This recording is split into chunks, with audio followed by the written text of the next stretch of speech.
yeah, like it's just a very immaculately made movie for a story that pisses me off. Hello everyone, my name is Jason Ramirez and welcome to another episode of the Hit List Podcast, a podcast where me and a guest cross out films from our watch list and discuss them. This is Season 6, Episode 8, and today I'm joined by a returning guest and fellow cinephile, Zackiel Marsh. Welcome Zackiel, thank you so much for being back on the show. Thank you for having me, really happy to be here. So before we get started, I have two questions for you, little icebreakers. My first question for you is, what are your 4 favorite films? That's an impossible question. Yo, that's really tough.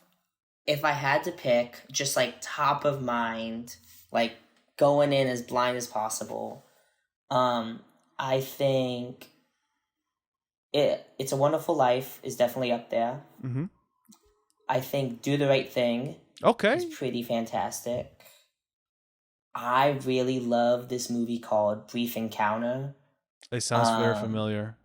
It's so good. It is like an amazing movie. And then 4th, shoot, that's tough. Maybe Before Sunset. Yo, I really, really love Before Sunset. Give me 1 second. Yeah? This just came in the mail yesterday. Because the half off Criterion Collection sale. Criterion? Yeah. That's amazing. I love all those movies so much. Actually, funny thing, I still haven't seen Before Midnight though. Really? I'm holding off on it. I need to get to a stage in my life where I'll let it devastate me more.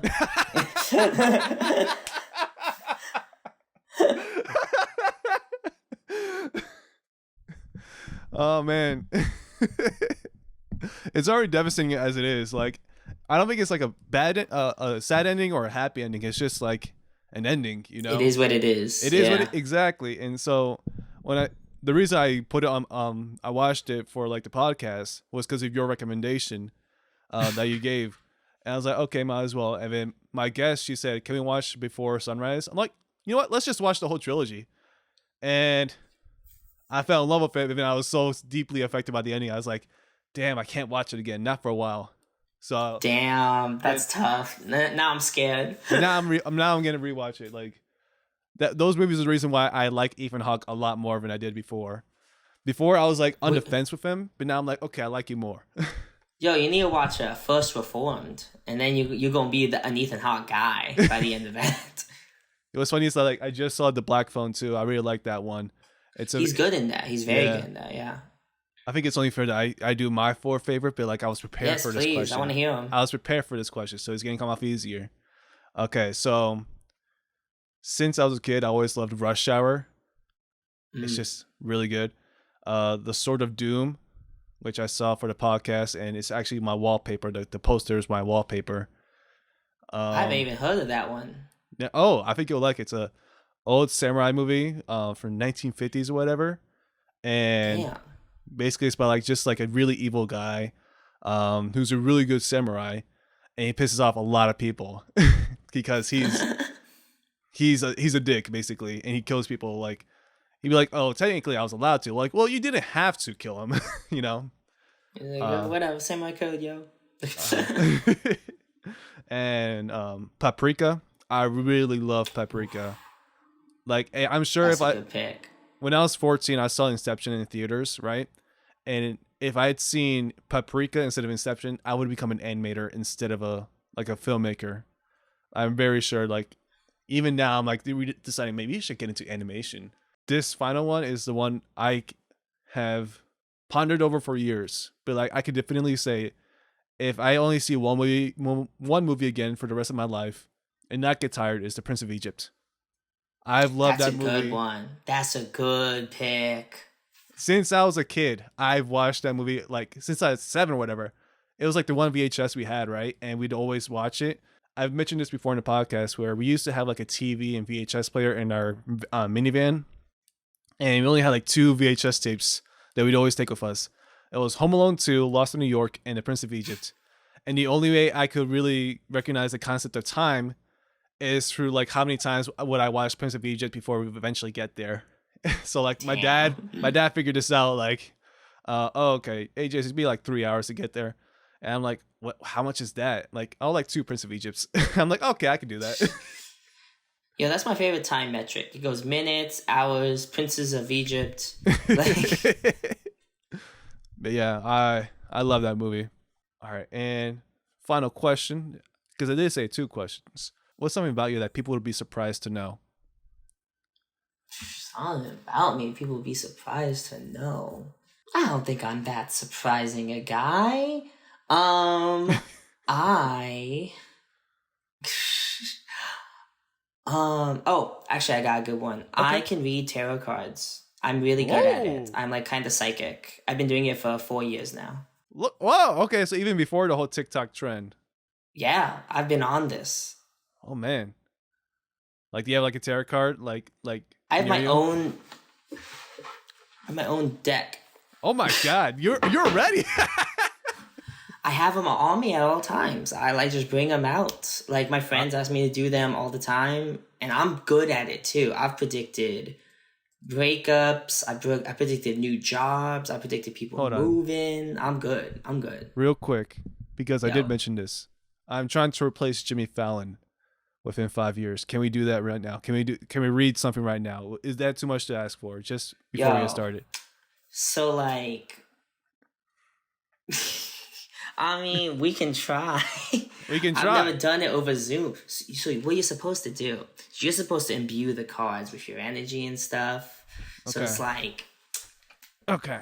we can, sure, we can do a quick one. I usually do like a full 20-minute session with someone. Oh wow! It's actually like a full like. I do like the whole 10-card Celtic cross. Okay. Which is like a very specific, powerful, like reading.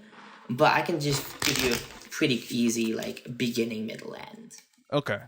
past, present, future, 3-card reading.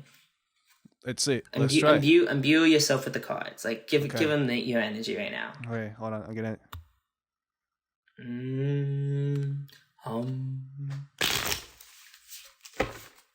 Wait. Okay. Okay. Are you imbued? I think I've imbued. Alright, let's do. I'm just gonna draw top 3 from the top of the deck. Right? Okay. For your past, you have the High Priestess. It's one of the major arcanas. For your present, you have the 5 of Pentacles. Mm-hmm. And for your future, you have the Tower, right? So the High Priestess, she represents the past. You know, she represents like diplomacy, learning, like basically the ideas of like subtle, quiet growth, you know? Mm-hmm. 5 of Pentacles represents like this idea of like grinding, sort of. It represents like specifically in like a monetary sense. Mm-hmm. Pentacles are usually associated with money. It's basically this idea that you're growing, you are hunkering down, battering down the hatches now for abundance later on. And then the Tower is actually one of the most powerful cards in the entire deck. It represents rapid and insane amounts of change. And this is in your future card. So you have a big change coming your way, apparently. Oh man. Hopefully it's a good one. I just read what the cards say. I ain't gonna say. Okay. All right. With that in mind, a little impromptu tarot card reading, let's get towards the topic of today's podcast. Today, we'll be discussing A Clockwork Orange. A Clockwork Orange is a 1971 dystopian crime film adapted, produced, and directed by Stanley Kubrick, based on Anthony Burgess's 1962 novel of the same name. Alex is a charismatic, antisocial delinquent whose interests include classical music, especially Beethoven, committing rape, theft, and ultraviolence. He leads a small gang of thugs, Pete, Georgie, and Dim, whom he calls his droogs. The film chronicles the horrific crime spree of his gang, his capture, and attempted rehabilitation via an experimental psychological conditioning technique promoted by the Minister of the Interior. This film was on Zackiel's list. Zackiel, why was this movie on your list? Okay, so for a few reasons. One, A Clockwork Orange is considered one of just those classic movies. Like, if you look up lists of best movies of all time, this one pops up all the time. It's very frequent. This is a very well-loved movie. This is a film directed by Stanley Kubrick. Kubrick is a director. I haven't seen all of his stuff, like, but I have seen a good chunk. And like, he's just considered one of the all-time GOATs. And I just really wanted to get a better sense of what he was doing, like, just see one of his classics, you know? Gotcha. I will say it wasn't necessarily on my list, but I've always been curious about it because I've seen like the poster almost everywhere. And I remember the controversy of when Alex and the Droogs were included in the background of Space Jam 2.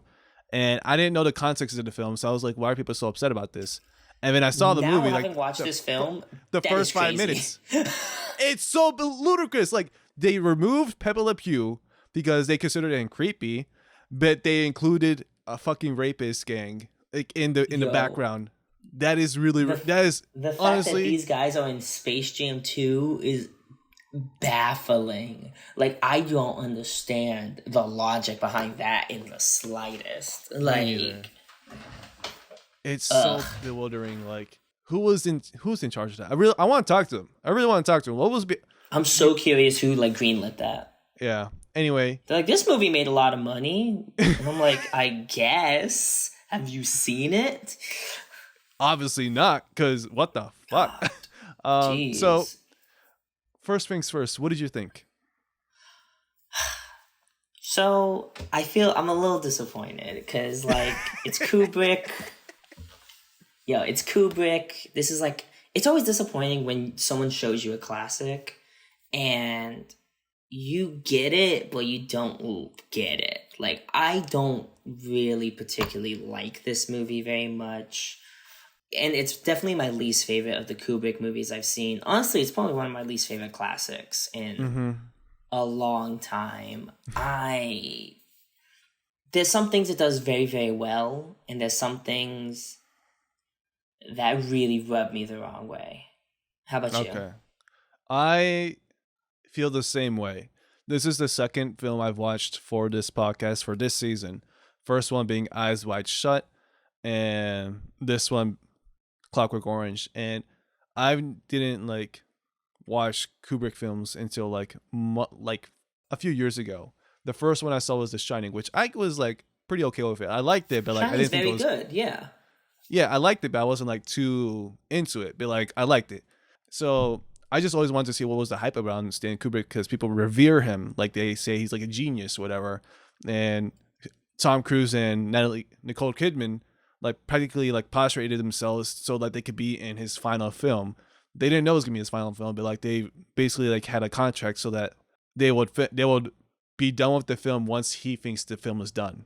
So that's I think kind of like, how do you say, the praise he had around him while he was alive. So I wanted to like, and I also read this biography, not his biography, but like his archive, the Stanley Kubrick archive. It's just like a thick red book.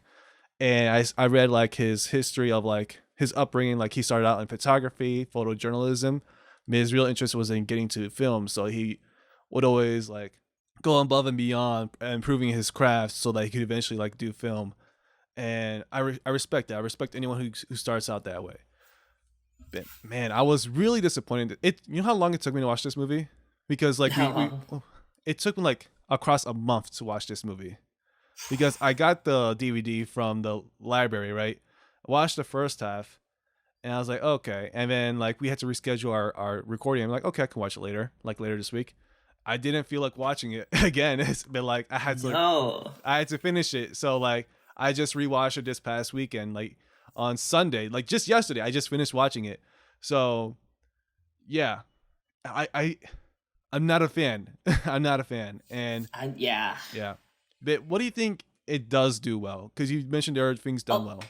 So okay, Kubrick knows how to use a camera. This movie looks good. There are so many iconic shots in this movie. There's so many like specific scenes, and like the visuals of this movie is really awesome.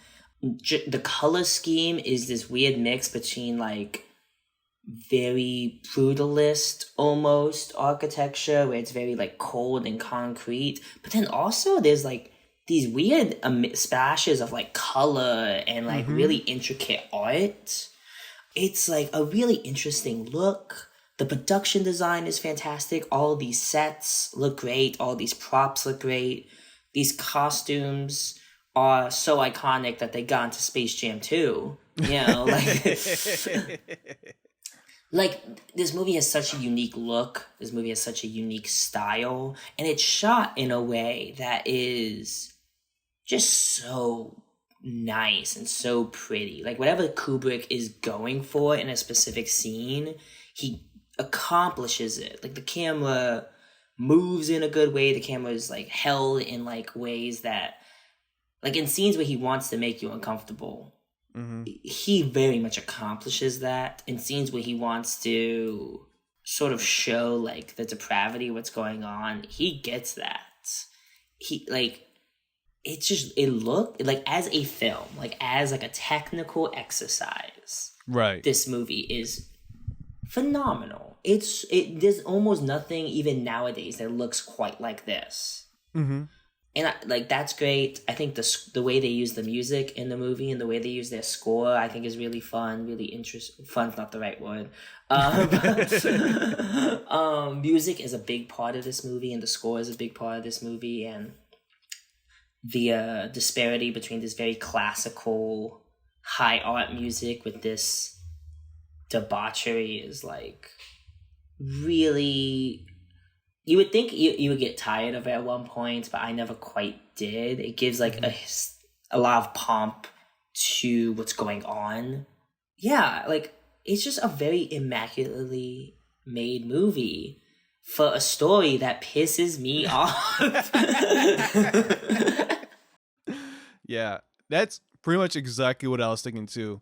And especially with the music, like there were parts where like I kind of like laughed a little bit because like it's such a huge contrast. And I don't know how to describe the music, but there was like this part where like Alex is watching like the videos and it's like World War II Germany, but it's like the music that's playing is kind of like I don't even know the right words. It's just like not the type of music you expect with like World War II Germany, you know? Not especially even for a propaganda film, you wouldn't. And it's not technically propaganda; it's supposed to be like rehabilitating him, but it just sounds like too funny of a song. Like it sounds like something that you'd hear on like a kid's cartoon from like 1970s England. You know, so that's the best way I can describe it because I'm not very good at describing music, but I think you might know what I'm talking about. I know exactly the scene you're referring to. Yeah. And what do you think it doesn't do well? The story. Actually, I don't even know if I necessarily hate the script because thematically it's trying to do a lot of really interesting things. This is a movie about like how important is free will. Like, right. And to give some context for the listeners who haven't seen it, a big part of the movie is like this guy is just a psychopath. This guy's just unabashedly evil. And if you had the opportunity to change him, but you basically force him into that change, is that the right thing to do, or is that also evil?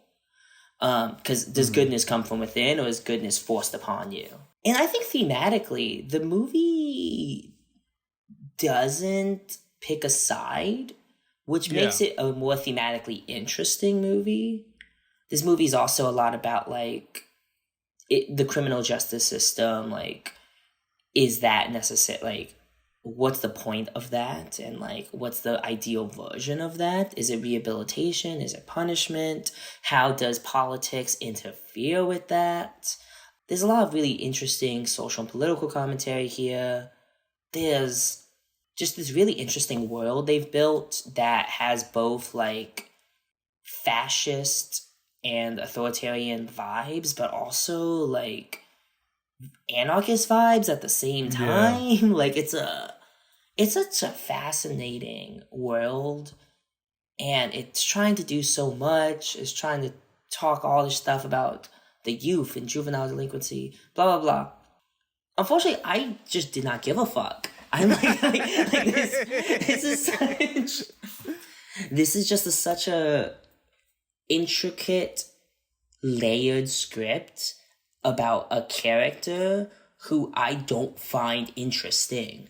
Right. About no characters I find interesting, because it's not even just Alex. It's like no one here has any depth. No one here has any like nuance to them. This movie works as a thesis statement, as like a philosophical question. Like, what is the power of free will? Well, what if I put you in this example? Like, what do you think here? Mm-hmm. That's not a good movie, though. Yeah. Like, I don't feel empathy for anything that's happening here. I'm like, everyone here is fucked up. And it makes... The whole point of a movie is for me to get invested, for me to emotionally be drawn in. A movie can be super intellectual. That's fine. And I love it when they are. But I need some sort of buy-in for why I care about this intellectual exercise. Yeah. I don't get that here. It's a very cold, hateful movie, which rubs me the wrong way. Some people really like movies like that. I really don't. Yeah, I think that's what's it called? Like Save the Cat. Like you had to like find a way for your main character to be redeemable for the audience, so that I don't even need him to be a good dude. I just need to find him interesting. Even that, it's like, why should we care about this dude? You know? Yeah, he's just evil. That's the whole thing. So I will say, like, as much as I hated the dude, I did feel bad for him a little bit when he was going for the rehabilitation, because I don't think that any of that should be ever be forced upon the person, especially if they don't choose to do that. Like, if someone wants to be a better person, he does choose to do it though, but not for the reason that you think. Like the reason he told everyone, not knowing what he was going into. Like the reason he told everyone, like he was like reading the Bible in front of everyone else to like look like he's like trying to do better. He doesn't mean it, you know, it's disingenuous. And so like he goes through the whole thing just because he wants to get out earlier so that he can continue to do the shit that he was doing before he was even in. And then once he goes through it, he kind of regrets it, and he can't choose for himself anymore. Like the very thought of like sex and violence like just makes him throw up. Also just like the music that he loved, it makes him throw up as well, because they were playing that music at the same time as they were doing the rehabilitation. So it is an interesting, like you said, like a thesis statement. Like it's something that you'd present in an undergrad philosophy class. You know, like, do you think this, like, if you could do good on someone, if you could force good on someone, do you think that's justified? Or if it's not justified, do you think there's good in doing that? And I don't. It just removes the whole point of doing good. Like there is no good if you had to force it upon someone. You don't give them a choice. You know. I think there's a lot of ways you could take the movie, and I think whatever your like ethical, political, moral framework is, you bring it into the movie, right? Just because the movie does not, I think it does do a pretty good job of not picking a side. Mm-hmm. But that also kind of frustrates me, because a movie should pick a side. It's not a documentary. Like, I'm even supposed to feel documentaries pick a side. Yeah, even documentaries could pick sides and are great. This isn't a news article. Like, this is something I'm supposed to feel. I don't feel anything. Like, you said you felt bad for him. This dude, I didn't feel bad for him. I was like, this guy's a piece of shit. Like, this dude could rot, honestly. Like, he's unrepentant. He willingly throws himself into these awful situations. And he doesn't hide who he is either. Yeah, and he doesn't want to change. And it doesn't even seem like it's possible for him to change. Even when he is rehabilitated, the only reason he's not committing crimes is because he physically can't. Mm-hmm. Which I think is really interesting. Like, the mind is still the same. Right. Yeah. Malcolm McDowell does a really good job. I forgot to mention, he's very good in this movie. He gives a really great performance as Alex. But despite that great performance, I don't like... I'm not having a good time with it. Not to say movies have to have you have a good time. Like, I'm totally... I love some depressing ass, like, shit. This is just tough. This is just hard to watch. Yeah, basically. So, about the ending. So, like, you know that the ending, how, like, you know, he's, like, he basically like the rehabilitation doesn't work. Like it stops. Like he's cured from the rehabilitation. What do you think? What do you think that interpretation of final message is conveyed there? I think that I actually do quite like the ending in the sense that the movie was based. It seemed like up till the ending, the movie's point was that free will is not worth it. I mean, free will is what is necessary. It's worth it. Like, look how fucked up his life is since he is been rehabilitated, right? Like he's lost his humanity. And then it's like, well, what if he got it back?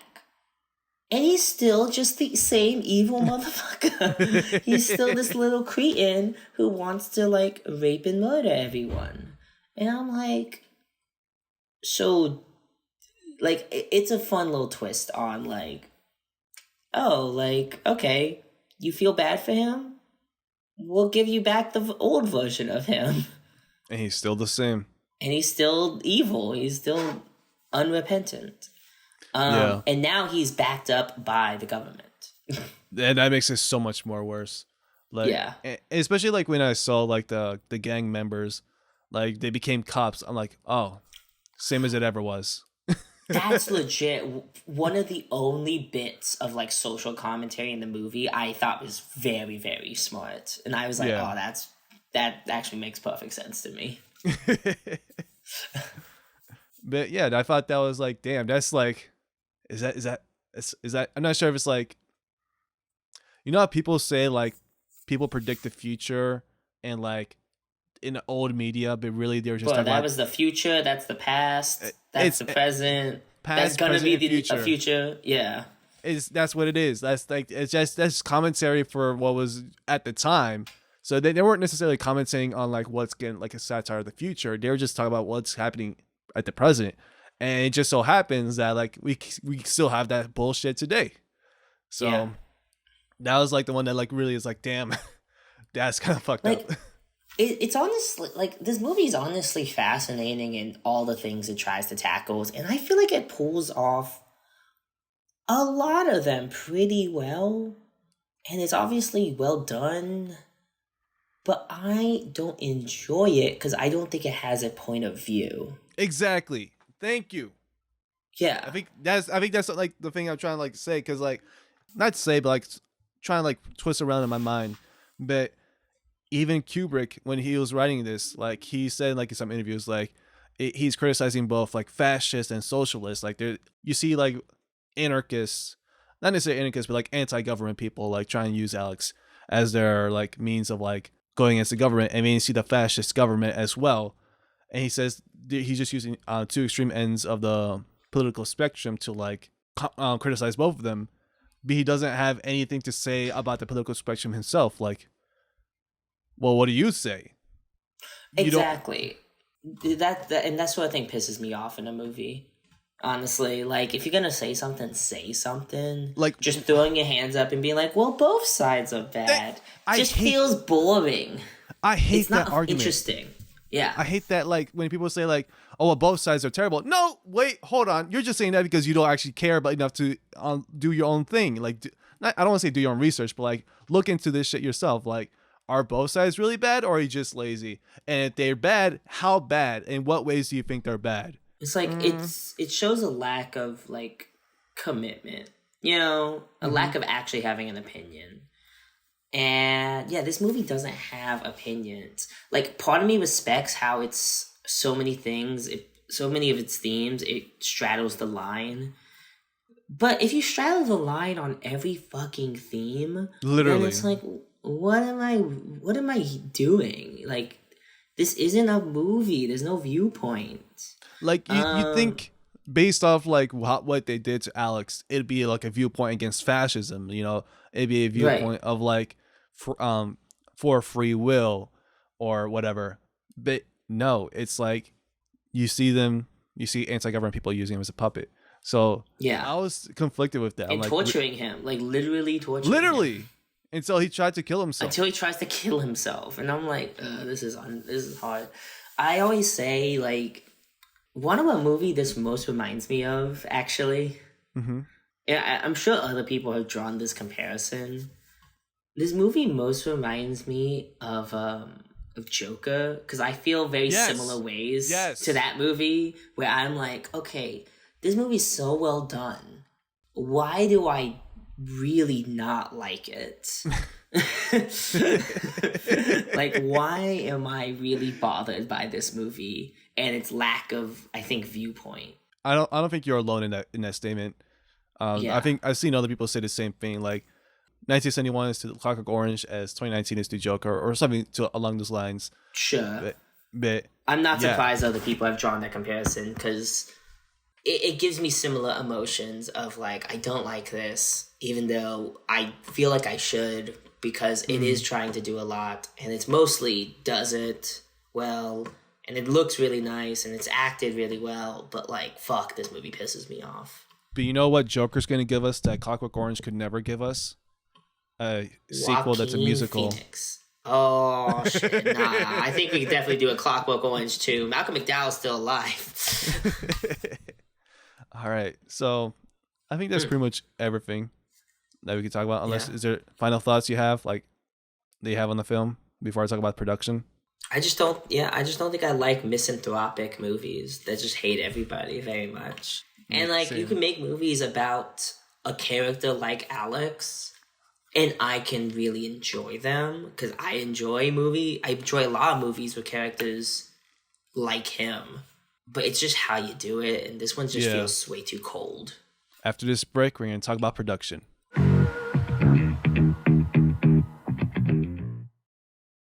Now back from the break. So we're going to talk about a little bit about production of this film.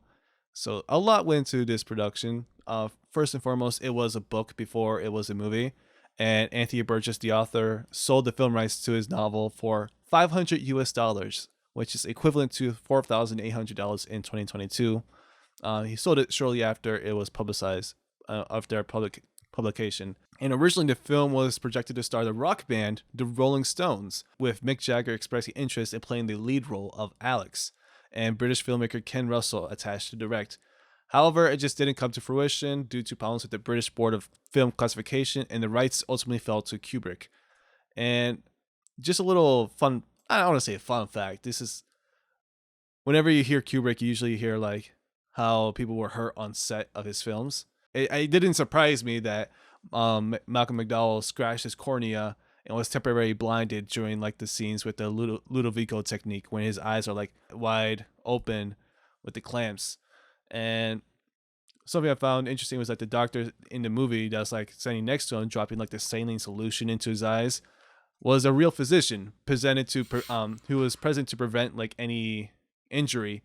But unfortunately, he still got injured. And Malcolm cracked some ribs during the filming of the Humiliation stage show.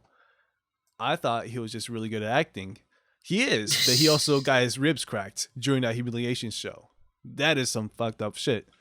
No doubt. And there's like a unique special effect that they use for the camera where he jumps out the window. And that unique special effect is called throwing the camera out the window.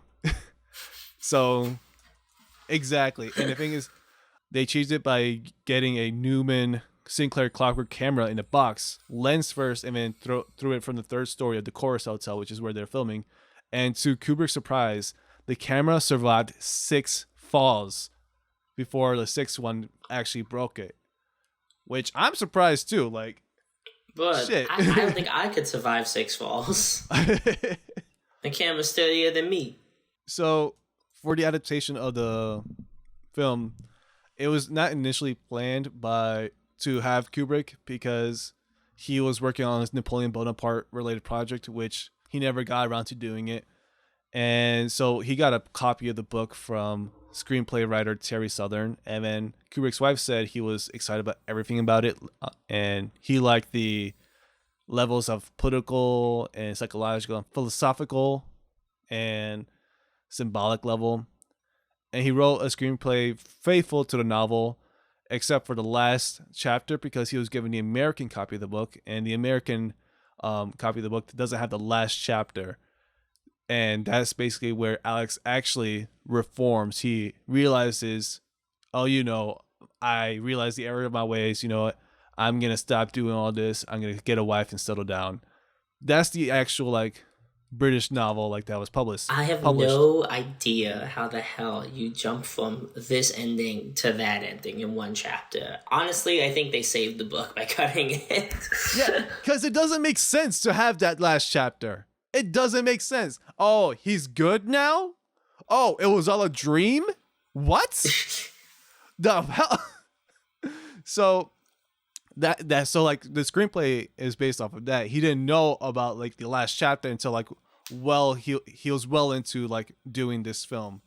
So yeah, I think it's much better without that last chapter.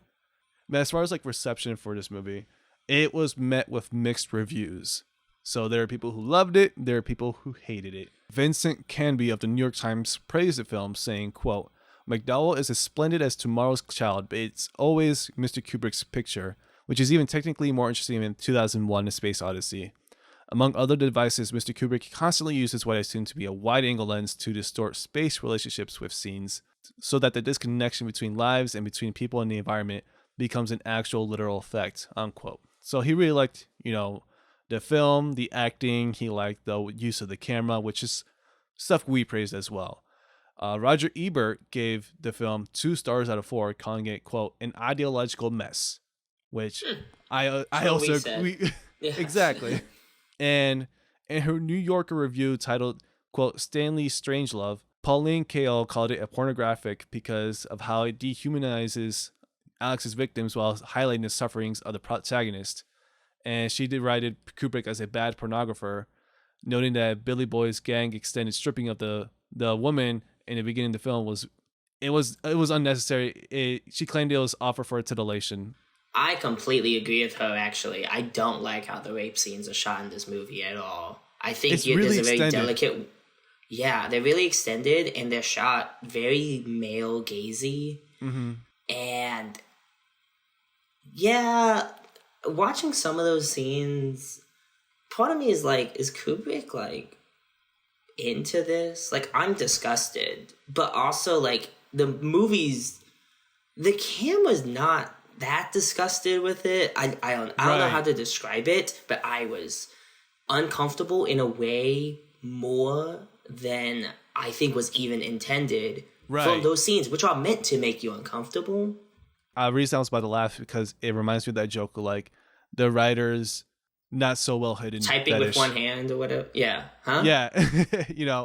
And also what's his name? Sam Levinson with what's it called? Euphoria.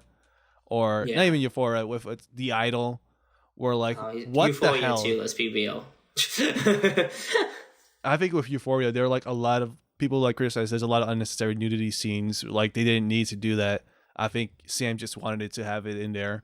And then with The Idol, I haven't seen The Idol, but I heard some criticism being like, what the hell was that?